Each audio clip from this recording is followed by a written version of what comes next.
नमो भगवते तस्मै कृष्णायादवत्कर्मणे रूपनाम विभेदेन जगत्कीर्तियो यतः सच्चिदानन्दरूपाय विश्वभूतपत्यादिहेतवे तापत्रयविनाशाय श्रीकृष्णाय वयं नुमः।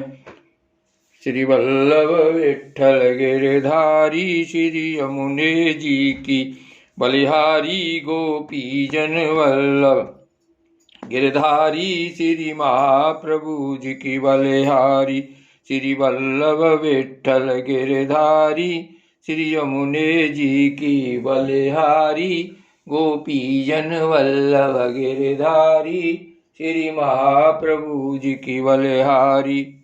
श्रीमद्भागवत महापुराण दसम स्कंध 85वां अध्याय। श्री भगवान के द्वारा वसुदेव जी को ब्रह्म ज्ञान का उपदेश। श्री सुखदेव जी कहते हैं, परीक्षित, इसके बाद एक दिन भगवान श्री कृष्ण और बलराम जी प्रातःकालीन प्रणाम करने के लिए माता पिता के पास गए। प्रणाम कर लेने पर वसुदेव जी बड़े प्रेम से दोनों भाइयों का अभिनंदन करके कहने लगे।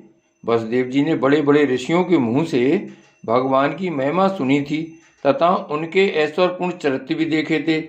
इससे उन्हें इस बात का दृढ़ विश्वास हो गया था कि ये साधारण पुरुष नहीं, स्वयं भगवान हैं।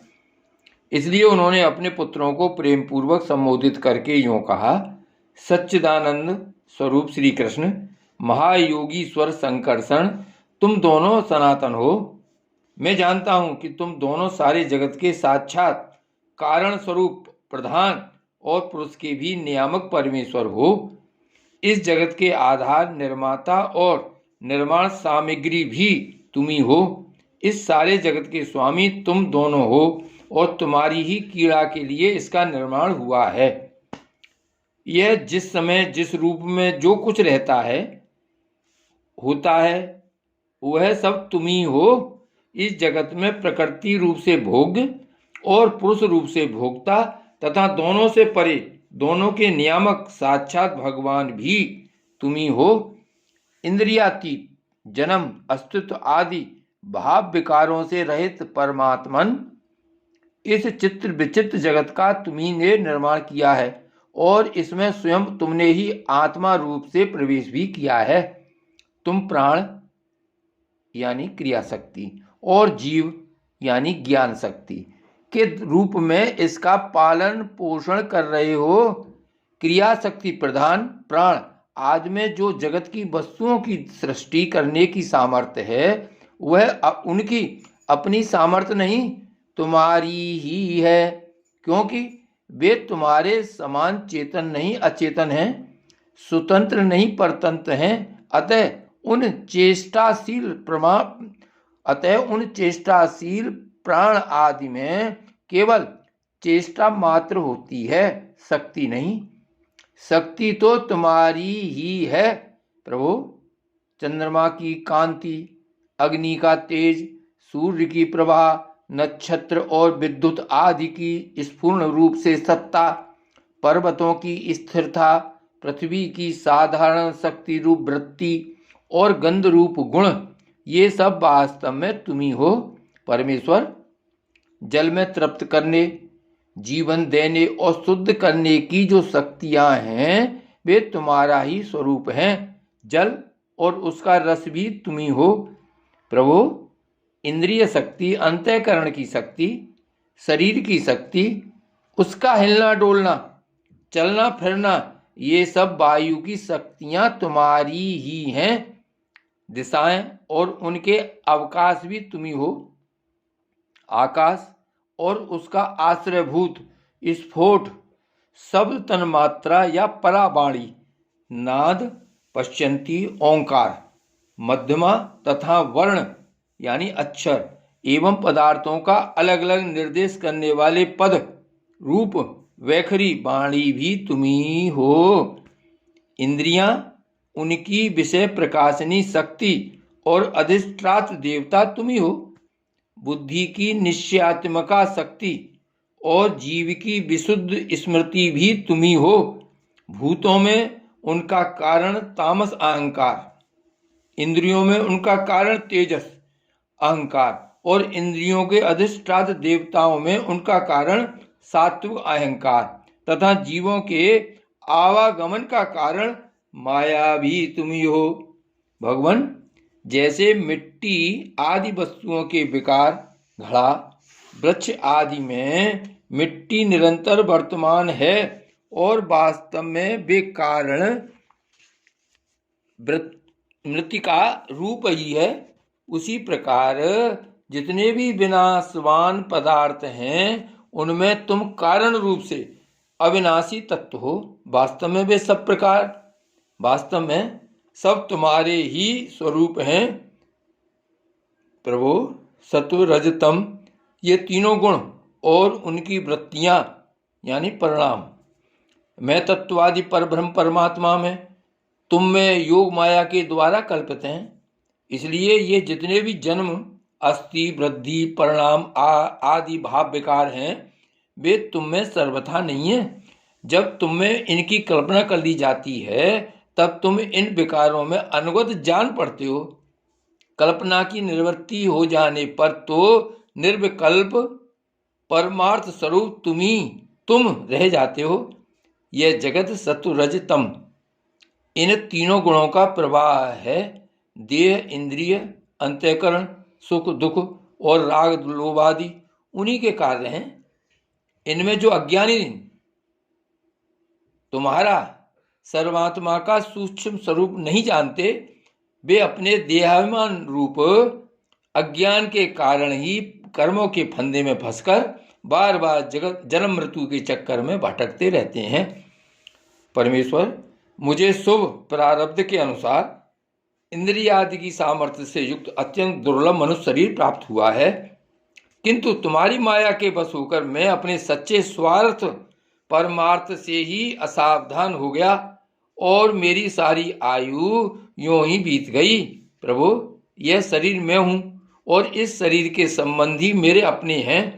इस अहंता एवं ममता रूप स्नेह की फांसी से तुमने इस सारे जगत को बांध रखा है। मैं जानता हूं कि तुम दोनों मेरे पुत्र नहीं हो, संपूर्ण प्रकृति और जीवों के स्वामी हो। पृथ्वी के भारभूत राजाओं के नाश के लिए ही तुमने अवतार ग्रहण किया है। यह बात तुमने मुझसे कही भी थी। इसलिए दीन जनों के हितैषी शरणागत वत्सल, मैं अब तुम्हारे चरण कमलों की शरण में हूं, क्योंकि वे ही शरणागतों के संसार भय को मिटाने वाले हैं। अब इंद्रियों की लोलुपता से भर पाया, इसी के कारण मैंने मृत्यु के ग्रास इस शरीर में आत्मबुद्धि कर ली और तुम में जो कि परमात्मा हो पुत्र बुद्धि है। क्या कह रहे हैं? मैंने मृत्यु के ग्रास इस शरीर में आत्मबुद्धि कर ली और तुम में जो कि परमात्मा हो पुत्र बुद्धि। प्रभु, तुमने प्रसव गृह में ही हमसे कहा था कि यद्यपि मैं अजन्मा हूं फिर भी मैं अपनी ही बनाई हुई धर्म मर्यादा की रक्षा करने के लिए प्रत्येक युग में तुम दोनों के द्वारा अवतार ग्रहण करता रहता हूं। प्रत्येक युग में तुम दोनों के द्वारा अवतार ग्रहण करता रहा हूं। भगवान, तुम आकाश के समान अनेकों शरीर ग्रहण करते और छोड़ते रहते हो। वास्तव में तुम अनंत एकरस सत्ता हो। तुम्हारी आश्चर्यमयी शक्ति योग माया का रहस्य भला कौन जान सकता है? सब लोग तुम्हारी कीर्ति का ही गान करते रहते हैं। श्री सुखदेव जी कहते हैं, परीक्षित वसुदेव जी के ये वचन सुनकर यदुवंश शिरोमणि भक्त वत्सल भगवान श्री कृष्ण मुस्कुराने लगे। उन्होंने विनय से झुककर मधुर वाणी से कहा, भगवान श्री कृष्ण ने कहा, पिताजी, हम तो आपके पुत्र ही हैं। हमें लक्ष्य करके आपने यह ब्रह्म ज्ञान का उपदेश किया है। हम आपकी एक एक बात युक्ति युक्त मानते हैं। पिताजी, आप लोग, मैं, भैया बलराम जी, सारे द्वारकावासी, संपूर्ण चराचर जगत, सबके सब आपने जैसा कहा वैसे ही हैं। सबको ब्रह्म रूप ही समझना चाहिए। पिताजी, आत्मा तो एक ही है, परंतु वे अपने में ही गुणों की सृष्टि कर लेता है और गुणों के द्वारा बनाए हुए पंचभूतों में एक होने पर भी अनेक, स्वयं प्रकाश होने पर भी दृश्य, अपना स्वरूप होने पर भी अपने से भिन्न, नित्य होने पर भी अनित्य और निर्गुण होने पर भी सगुण के रूप में प्रतीत होता है।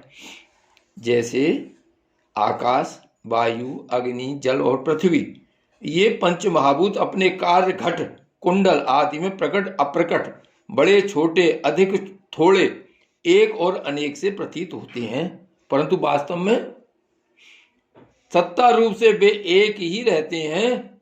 वैसे ही आत्मा में भी उपाधियों के भेद से ही नानात्व की प्रतीति होती है। इसलिए जो मैं हूं वही सब हैं। इस दृष्टि से आपका कहना ठीक ही है।